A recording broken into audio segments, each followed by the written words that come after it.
Они как мячики подпрыгивают.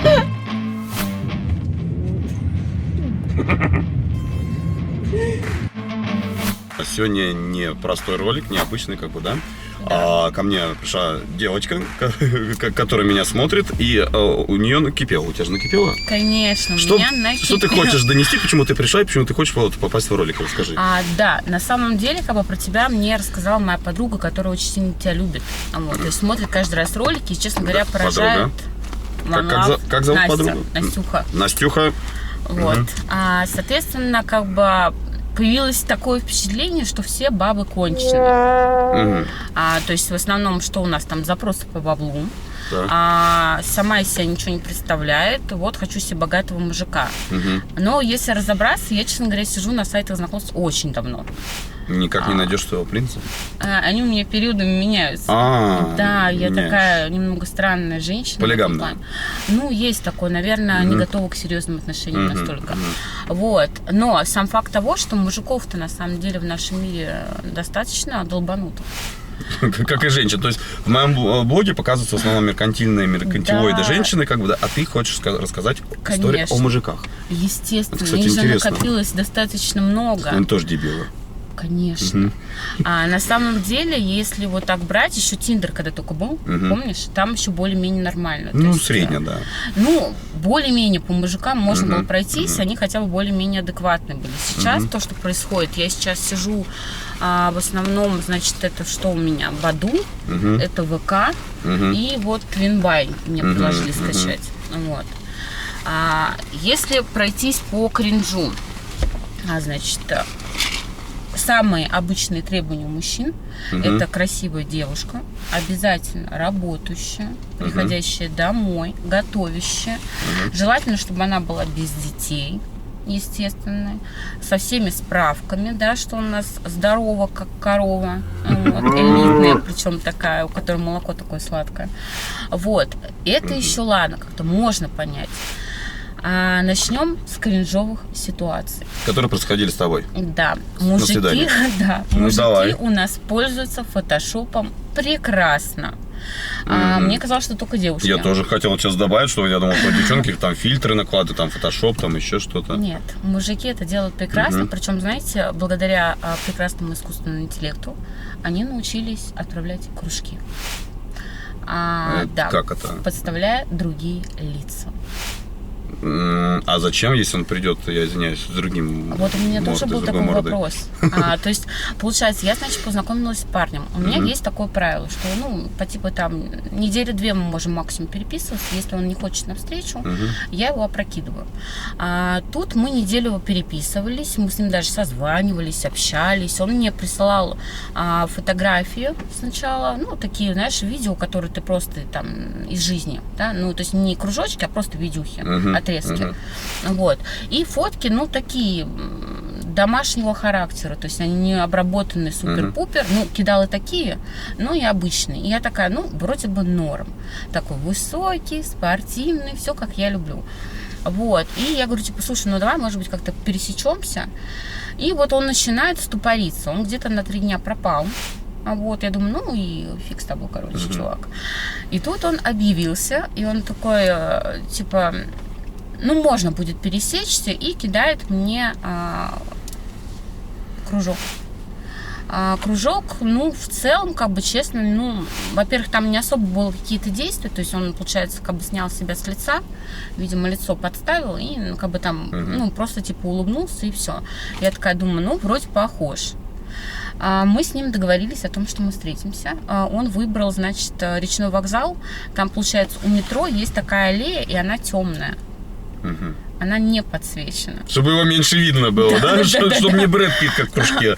Да, но там, блин, даже слепошар это заметит. То есть, значит, ладно, фиг с ним, договорились. Время как раз было где-то 7. Перебью тебя, ты не побоялась в такое место идти с малознакомым чуваком? Ну, там прям вот метро, получается, вот метро вот так. А вот место, где тебя насилуют. Да, и то есть, если бы я орала, но в целом как бы услышали. Ну, тем более, я достаточно ярко выгляжу, мне кажется, меня бы заметили. Вот, я еще просто, естественно, на себя налепила все датчики, там, движение, не движение, чтобы, если что, родители увидели, что меня украли, что со мной происходит. Не, ну просто, как бы, не особо еще поздно было, 7 часов, ну, как бы, поздно очень я не пересекаюсь. Если там 11 мне предлагают, то нет. Вот. Пришла, пишу такая: ты где? Тишина. И меня по плечу вот так вот кто-то хлопает. Я поворачиваюсь и вижу оно. Низенький. Такое ощущение, что это бывший зэк. Он весь в каких-то шрамах. Он страшный. Ну вот прям пипец страшный. Я такая: тебе что надо-то, дядь? Он такой: это я, Андрей, ты что, не узнал меня? А я по голосу понимаю, что это он. И все, я такая спрашиваю, такой, ну, я говорю: слушай, вот прежде чем как я, ну, как уйду, я говорю: у меня один вопрос. Типа, нахрена ты это сделал? Он такой: я думаю, прокатит. То есть, по сути, он убил мое время. Он ничего не добился. Ты не возбудилась от него? Я ужаснулась. Я испытала шок. Далее, значит, куколды. Следующая категория. Да, прекрасная категория. У куколдов их сейчас очень много. Куколды, привет. Прекрасно, вот. Если что, пишите. И смотрите. Да, я знаю про вас все. Куколды, значит, какая их главная позиция? То есть, ну, понятное дело, что у них психологические проблемы какие-то, видимо, что-то там перемкнуло, может, какая-то баба, да, там жестко по ним прошлась. То есть, главная идея того, что им нравится, когда его женщина, желательно жена, мне предложили сразу замуж, ЗАГС, выбирай кольцо.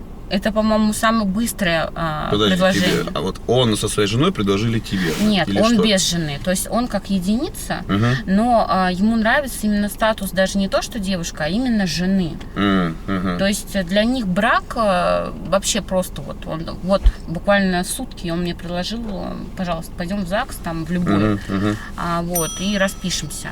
То есть идея такая, что, значит, вот у него есть ты. Вот. И ты при этом имеешь очень много мужчин. Параллельно. Конечно. Но он на это смотрит или просто знает?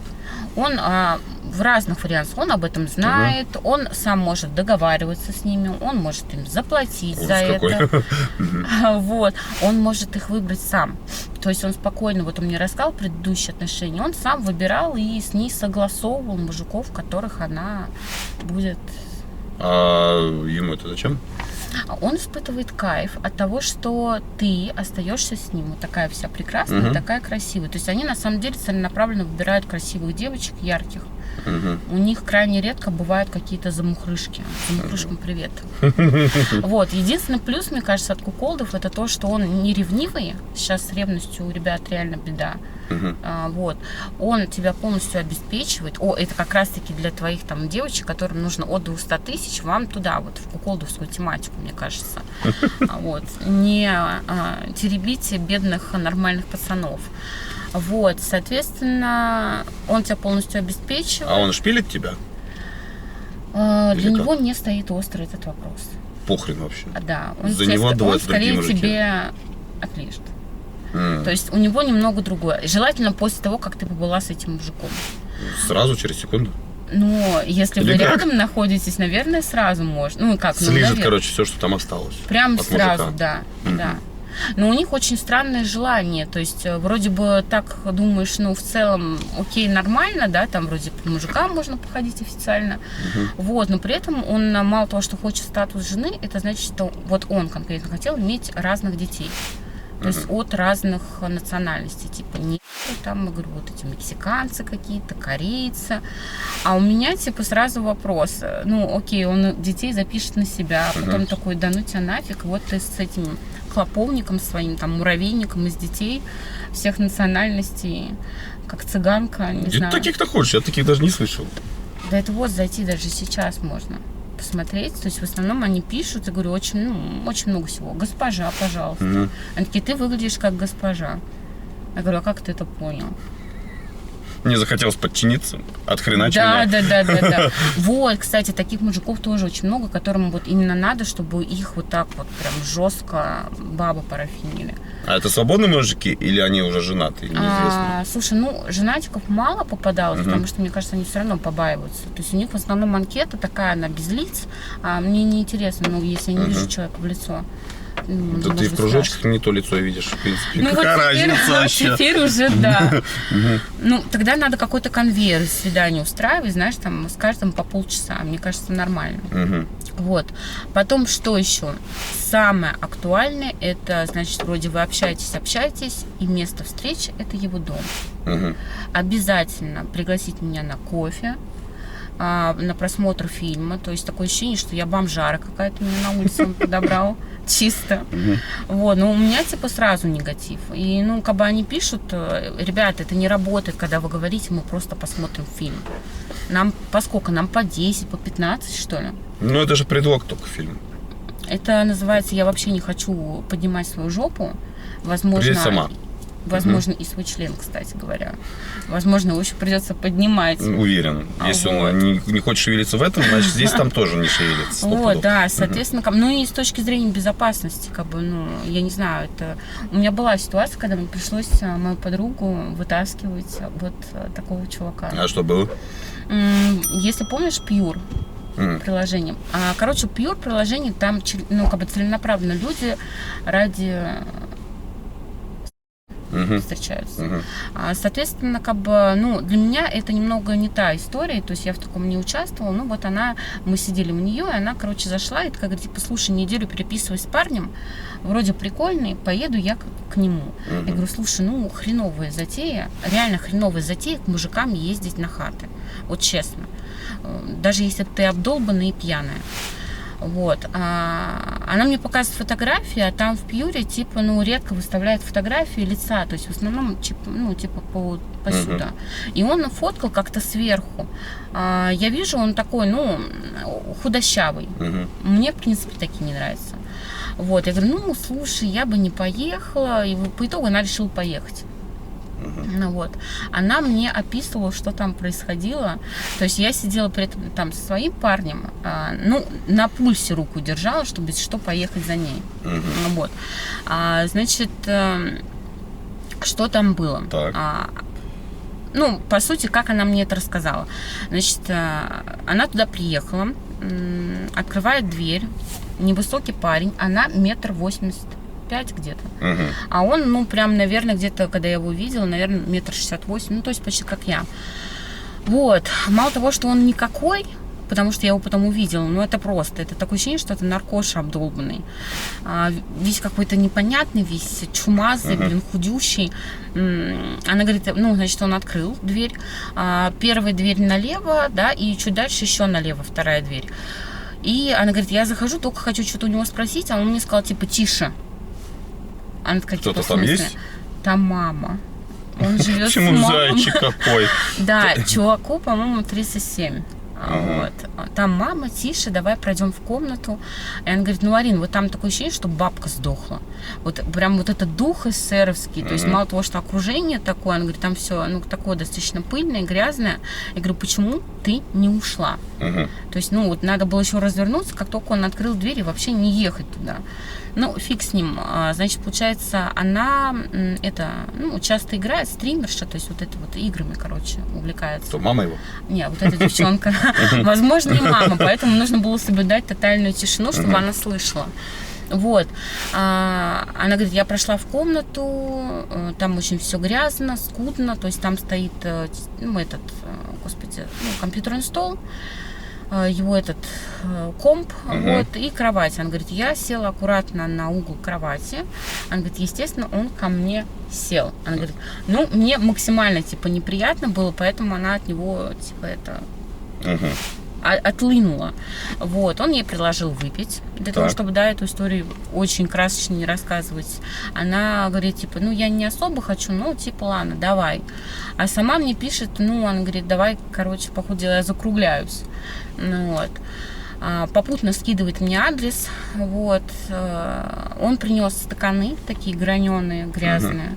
И в коробке, вот это вот коробочное вино, это самое дешманское, там, не знаю, наверное, сейчас рублей 200 стоит. Я просто не пью. Вот.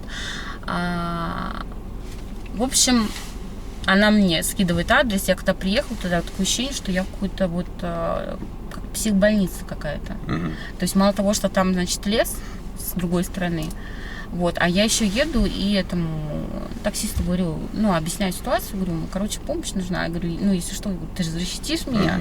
Он такой, конечно, ты же такая маленькая. Я говорю, спасибо большое, дядь. Вот, но он реально, подождал, он потом вышел, когда, тот решил, видимо, не особо нас отпускать. Короче, смысл того, что, я ей позвонила, изобразила, что очень срочно ей надо ко мне приехать, что я сейчас ее забираю, и вот выходит это чудо. Чудо просто из чудес. Я говорю, это я не знаю. Диво дивное, да? Это просто, это стрёмный чувак. Вот знаешь, вот этих наркош показывают обдолбанных, которые там, да, уже и 100 раз там обкололись. И он такой, он говорит, а зачем вы поедете? Он такой, оставайтесь. Я на него смотрю, говорю, мальчик, говорю, ты чего? Вообще, что ли, попутал? И это стоит, кулем. А что, он втроем захотел? По-моему, мечта любого. Я ему посоветовала чисто руку почаще использовать. Я говорю, две сразу, что втроем. Господи, нет. Я не знаю, но это даже по накурке с таким нельзя. Хотя, может, кому-то такое нравится. Сейчас же мода на худеньких, плохо выглядящих мужиков. Вот, соответственно, я ее забрала. Вот такие даже бывают случаи. Что еще такого прям жесткого было? Папики, фиг с ним. Очень часто предлагают чисто сразу за подарок. У нас теперь, значит, за деньги за подарок. И я спросила, говорю, а когда у нас это стало подарком? То есть, в какой области? Говорю, какой подарок? В виде денег. Типа там встреча, например, там 50 тысяч, да? Он такой, 50 тысяч подарок. То есть мне интересно, когда в мозгу у мужиков поселилась идея того, что типа, проститутский секс — это подарок. Чей подарок? Подарок кому? Ему? Конечно. И тебе, и ему, и красиво, и завуалировано. Конечно. И ты вроде не прошманде. Да, и он так упакует, да, в такую коробочку с бантиком.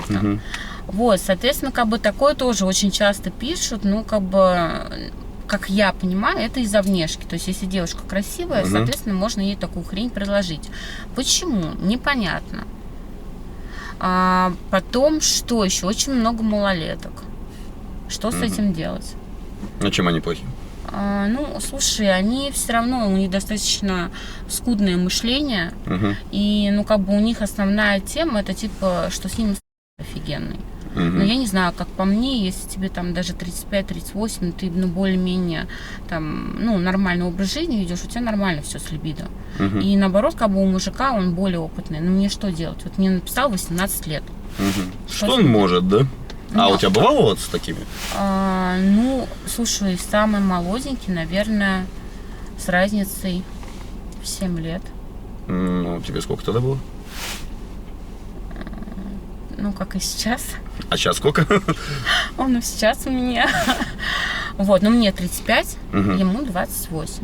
Не совсем молодой, уже такой. Вот это вот так вот. Допустим, 18 лет, вот мне писал, что мне с ним делать? Он мне говорит, я девственник. Я говорю, зашибись, мальчик. Что ты хочешь, мамочку взрослую? Я говорю, мне сисечку тебе дать. Что мне с ним делать? То есть тяжело. Если что-то такое интересное... алкаш приходил. Алкаш? Это как? Меня спасли ребята, честно. Прям алкаш. Я обычно спрашиваю, стараюсь сейчас спрашивать, говорю, может, у тебя какие-то психологические проблемы? У многих же боль об утрате своих бывших. Не пишите нормальным девушкам, пишите таким же потерянным, вам с ним хотя бы можно обсудить бывших. То есть, у меня все нормально. И у меня нету особой печали по бывшим и всякое такое. И то же самое какие-то, знаешь, такие моменты, то есть, я говорю, может быть, у тебя сейчас, да. К сожалению, это, боль нашего времени. Очень многие употребляют. Я говорю, может быть, какая-то алкогольная у тебя зависимость есть. Люди пишут, нет. Договариваемся о встрече. это было на аэропорту, я тогда работала, и там как раз очень много студентов же, и они меня как раз спасли. Боже, храни студентов. Вот. А там рядом как раз моей работы кафеха была. Вот. Это единственная причина, почему я не ушла сразу. Он сказал, я не пью, не курю, не занимаюсь, я великий праведник. А нахрен ты такой нужен тогда? Ну, я тебя, малыш, научу. Вот. Ну, вроде так, по общению нормально, и все, он пришел. Пришел, ну как пришел? Я сидела, кофе пила. Я поэтому раньше не ушла, думала, ладно, уже допью кофе, я же кофеманка. Как-то кофе-то бросить на полпути. Вот. Заходит это чудо, я его прям вижу издалека. Но он такой, не прям пьяный, он подбуханный. То есть вот эта вот легкая такая траектория нарушенная. Так он же не пьет. Вот, да. И я как бы пью это кофе и думаю, блин, ну вроде как, ладно, сейчас допью хотя бы ради приличия, потому что у нас мужчины нынче очень травмированные. У них самооценка куда-то улетает, если им прям жестко там отказывают. И думаю, ну ладно, я все-таки не настолько тварина конченая. Вот, послушаю. Значит, сел он такой, о, ты кофе заказала? Я такая, ну да. Я говорю, ты, наверное, тоже что-то закажешь. И он себе заказал вино. За минут 10, наверное, пока я сидела, он вылокал 2 графина вина. Не пьет человек. Вообще. Дорвался. Просто. Мне кажется, он просто перепутал это с компотом.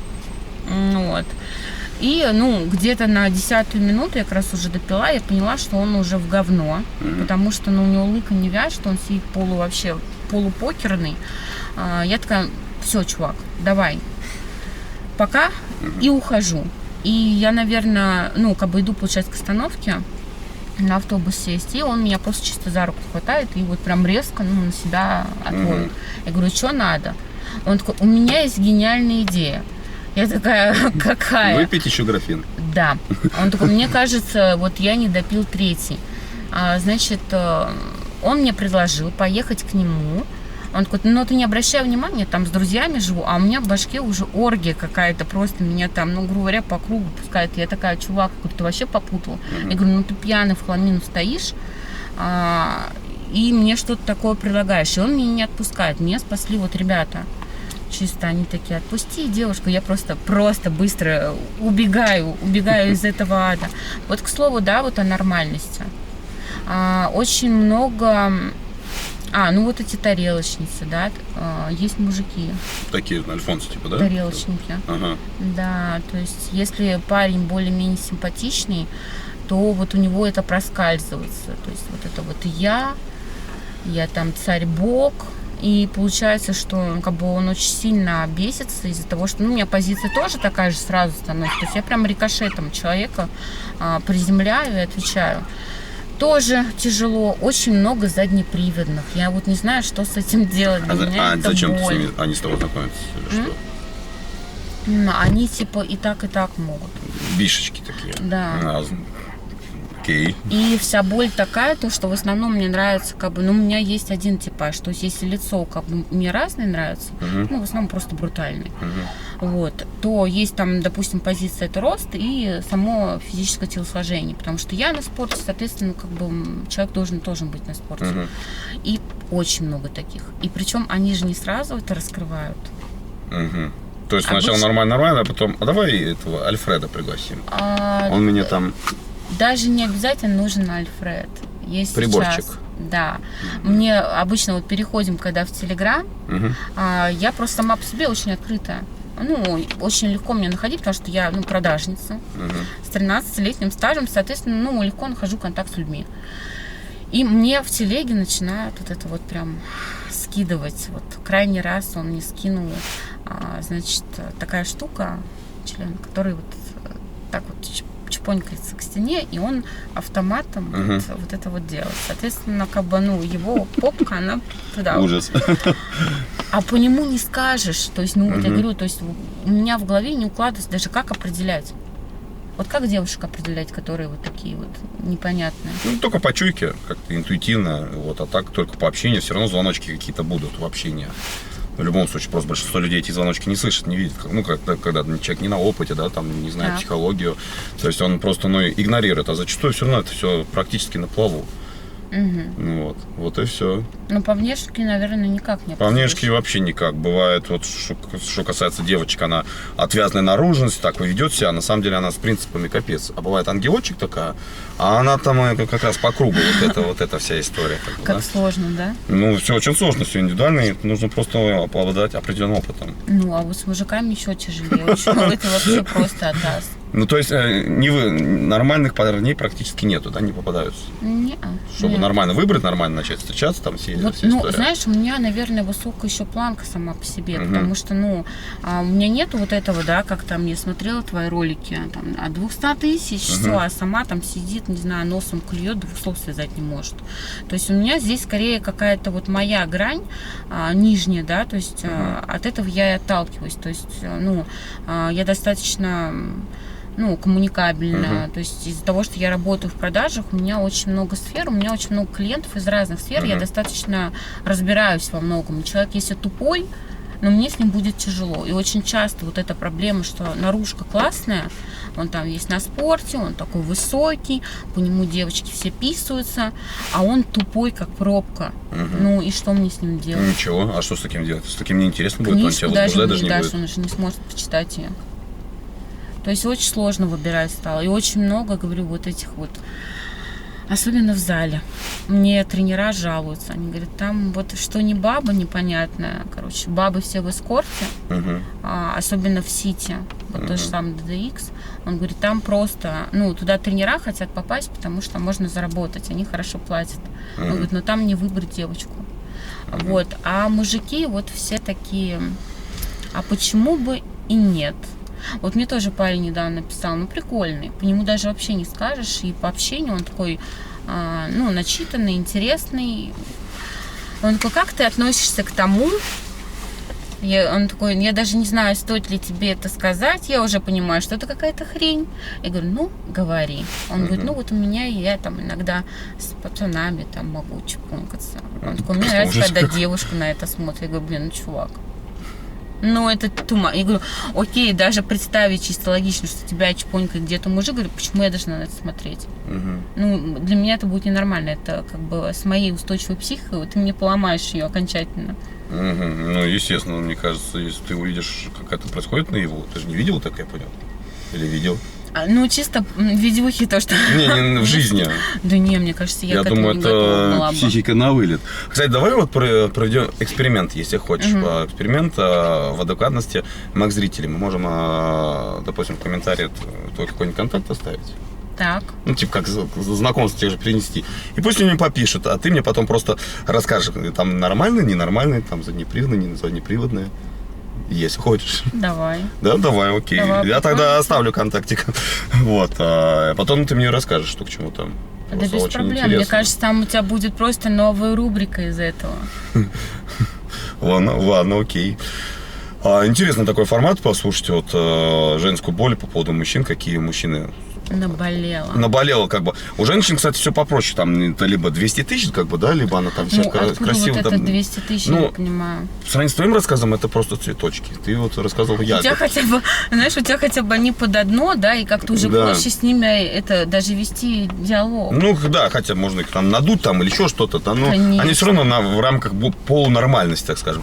А вот то, что ты рассказывал, там куколды, там вот эти заднеприводные стенки, вот эти с присосками. Это, мне кажется, я еще даже не все вспомнила. Естественно, все так быстро и не вспомнишь. Да, я же не привыкла там на камеру что-либо рассказывать. На публике. Не, на публике я нормально, я же говорю, в продажах часто выступаешь на большой аудитории, типа администрации, еще что-то, но не именно в формате каких-то роликов, типа YouTube, вот этого всего. То есть это для меня новое. Вот. Поэтому это надо вспомнить. Но прям ситуаций таких было очень много. Это, кстати, прикольно. Давай сделаем так. Если зрителям понравится, ты эту ситуацию вспоминай. Как бы вы напишите в комментариях. Короче, если понравится, мы сделаем продолжение такого ролика. Как типа мини-интервью о женской боли по поводу мужиков-долбоносов. Конечно. Вот. А ты все эти истории подсоберешь интересные. Там, ты просто интересно даже послушать по поводу мужчин. Что там вообще происходит. чтобы понять, что вы-то у нас солнышки. Ну да, да. Так что вот так вот. Что тогда пока по таймингу давай заканчивать. Давай. Вот, а вы напишите в комментариях, интересно ли такое, хочется ли послушать, и будете ли знакомиться. Вот, Пока-пока. Да, пока, счастливо.